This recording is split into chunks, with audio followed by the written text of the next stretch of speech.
in early childhood. And for those of you who are just watching, because you're like, oh, I like this, I see Miss Melody, hey, you can use this too.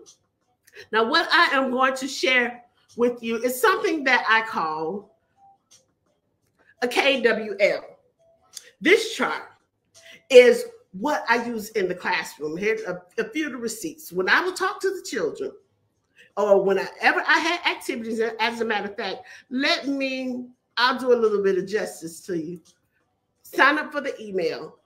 Not only sign up for the email, I'll send you some information that I sent to the facilities because it was something that I created on my own, but it works for me. And if you want that, make sure you go to ECE Circle Time and subscribe, or go ahead and put in the comment, Miss Melody, can I get to it? And I'm going to tell you, still go to ECE Circle Time or email me at info@ececircletime.com.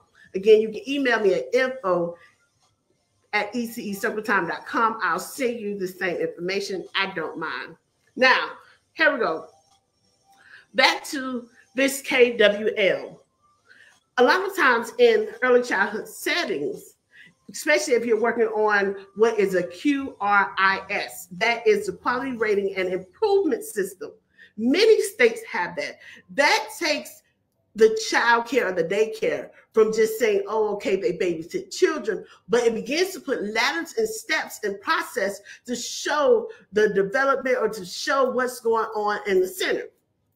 Now, this was one of the things that I use. This KWL chart I will put right near me at Circle Time.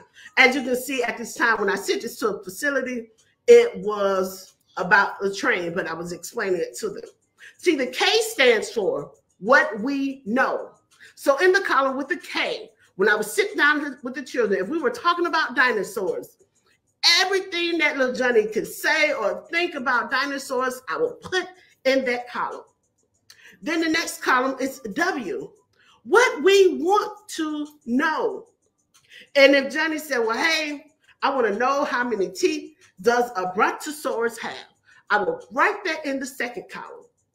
And in the midst between the second and the third column, that L is what we learned. We even use this with books that we would read. It doesn't matter. You can use it for a project or use it momentarily to get the children ignited to think about what they're doing. But also when you write it down and you have it on the wall, the child begins to see and understand that the words that I say have meaning.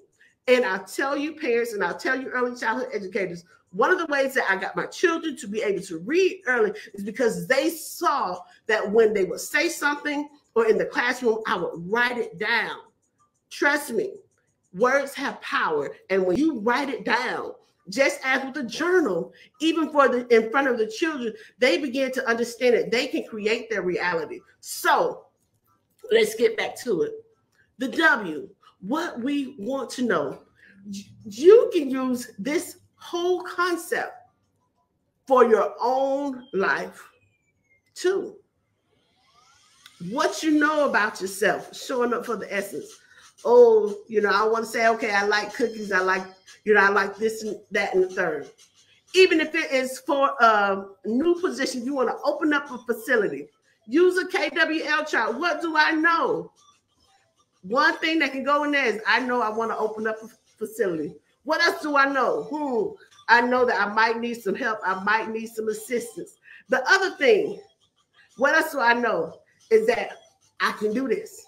Now, when it comes to the W, what is it that you want to know? Well, I want to know the licensing rules. I want to get me a real estate agent to help me. I want to learn about all of the different accreditation programs or the services that can do it. Then the L, use that for at the end. What do I learn? You can use it as a journal. Sometimes, and I'm sharing this with you all, is that we make things more complicated than what they actually should be. And that is because we haven't checked the core. We haven't checked the essence of who we are and why we're doing what we're doing. We're just all over the place. And I'm telling you now, you no longer have to be all over the place. Get it down pat. Create your own KWL chart for who you are as a professional, what you want to do, what you want to learn, how you want to make a difference, because I'm going back to it all. My same 3 things, regardless of what I share with you, one is that you were destined for this. 2, you are capable of great things. 3, you got to tap in. And I want you tapping in. Tapping in. Yes, I'm using this children's book. All the things that you can think, because baby, you can think of a lot. But in order to make it happen, you're going to also need to put in a strategy and start where you are. And if you need help, reach out to me. And if I can help you here at the Early Childhood Educator Circle Time, there are over 5,600 members. We can find somebody. We can find somebody. You don't have to do this alone. Well, for all of you all, let me go ahead and take this on off the screen. Hey, you're still here with me. Thank you for hanging out. The purpose of this time, as you see right now here on the screen, is that I want to make sure that we are building not only the confidence of the children, but we're also tapping in and rebuilding and making sure that your confidence as an early childhood educator, regardless of if you're in a daycare, a center, an academy, a preschool, a nanny, it doesn't matter. Even parents. We have to also add parents because one, parents are the children's first and forever and primary educator. So I would also encourage, if you're thinking about having children, want to have children, start learning about early childhood education. Get past your own personal traumas so that you can be there for your children. Trust me. What is the quote? I want to give it right. Listen, it's easier to build strong men than to fix. It's easier to build strong children than to fix broken men. Okay, I heard that before. I don't remember exactly who I heard it from. But even for you as a parent, even for you as an educator, you got to tap in and build your confidence. We can't read the book and share the book, all the things that you can think with children, without first letting it be applicable to who we are and what we do. So that's all I have to share with you on today. I want to say thank you. Now, I got some friends who've been hanging out with me on Clubhouse. That's where it's all started.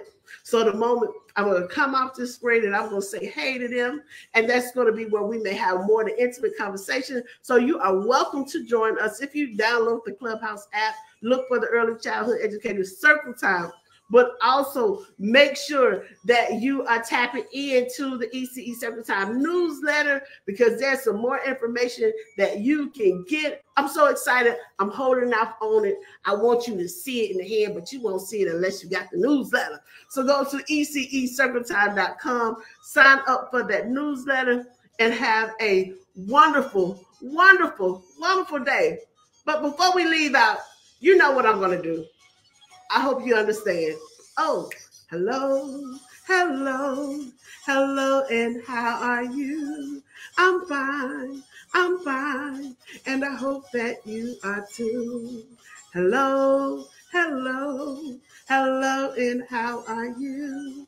I'm fine, and I hope that you are too. Hola. Hola, hola, ¿cómo está? Estoy bien, espero que tú estás bien. Hola, hola, hola, ¿cómo está? Estoy bien, espero que tú estás bien.